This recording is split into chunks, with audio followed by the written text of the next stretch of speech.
Assalamualaikum warahmatullahi wabarakatuh. Kembali lagi di program Ramadita, Ramadan bersama Pinandita. Dan masih bersama dengan Ustadz Mubarok di sini. Assalamualaikum Ustadz. Waalaikumsalam.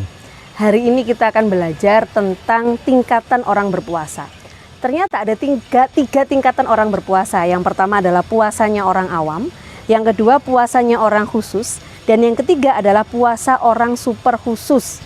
Nih, yang di rumah harusnya bertanya-tanya, puasa kita yang kita lakukan sampai hari ini Mas, berada dalam tingkatan yang mana? Apakah puasanya orang awam? Apakah sudah mencapai puasa orang khusus atau justru sudah mencapai puasanya orang super khusus? Nah, kita tanyakan langsung, bedanya di mana Ustadz?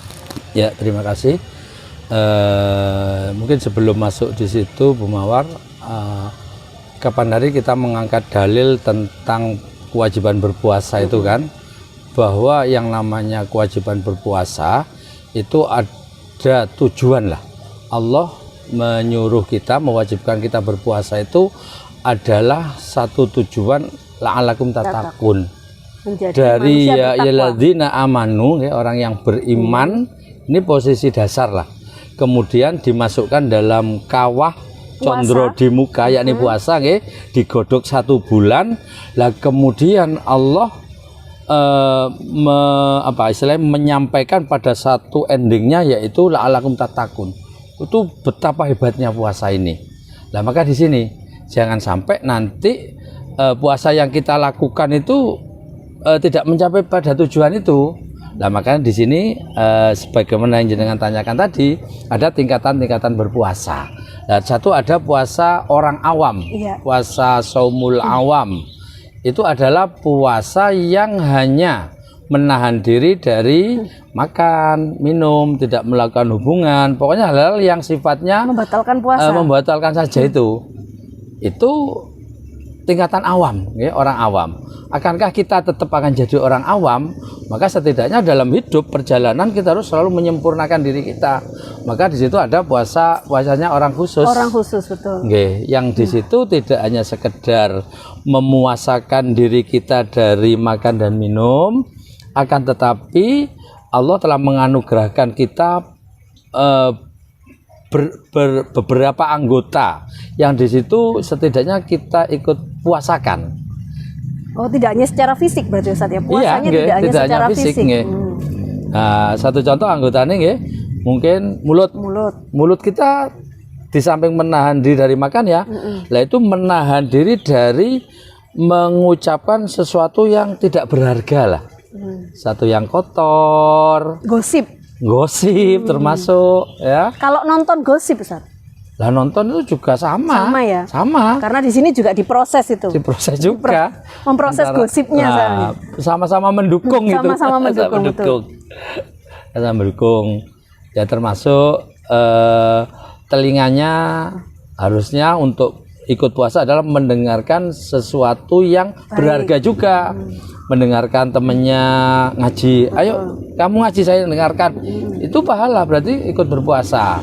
Matanya juga demikian, melihat sesuatu yang berharga, tidak maksiat, ya, tidak berdosa.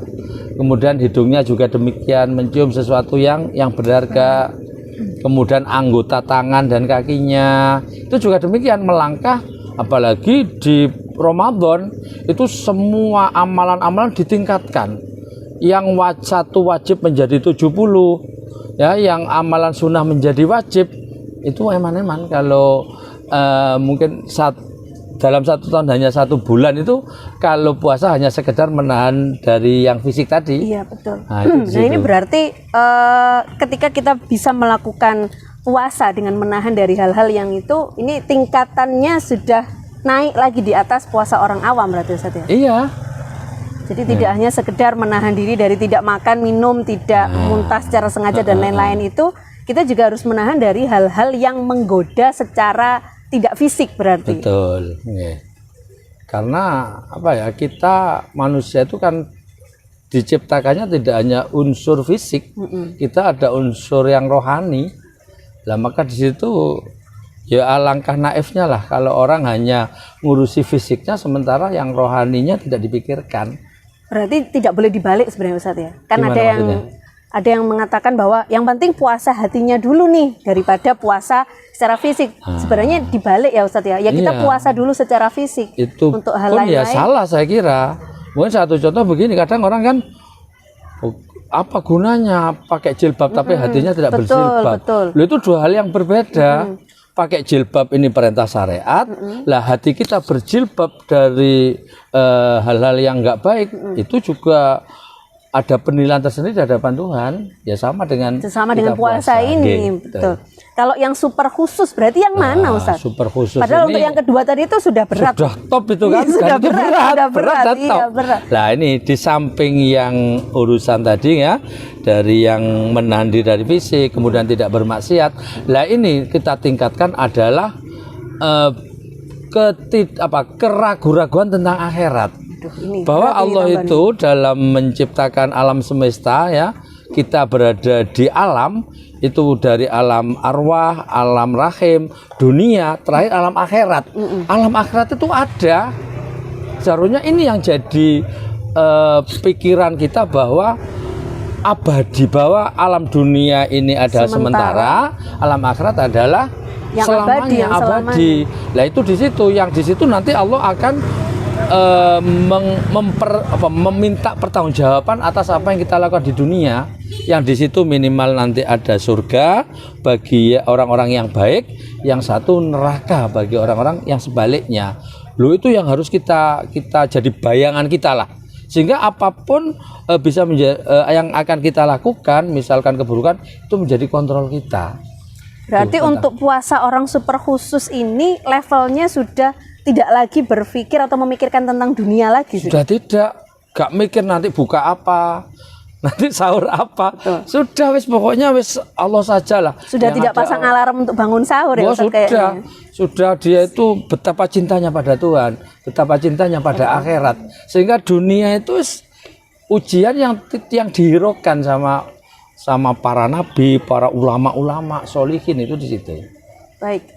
Terima kasih Ustadz. Ini dari sini kita belajar bahwa ternyata puasa itu ada tingkatannya, dan kita berada di tingkatan yang mana, yaitu kita harus berusaha untuk mencapai tingkatan yang paling akhir tadi. Tapi bukan berarti ketika kita tidak mampu mencapai tingkatan yang pertama lalu kita tidak berpuasa. Ya tetap harus berpuasa meskipun puasa kita adalah puasa levelnya orang awam. Betul begitu Ustadz ya? Betul. Baik. Demikian pembicaraan kita hari ini tentang tingkatan orang berpuasa. Sampai berjumpa kembali di program Ramadita berikutnya. Terima kasih, sampai jumpa. Wassalamualaikum warahmatullahi wabarakatuh. Waalaikumsalam warahmatullahi wabarakatuh.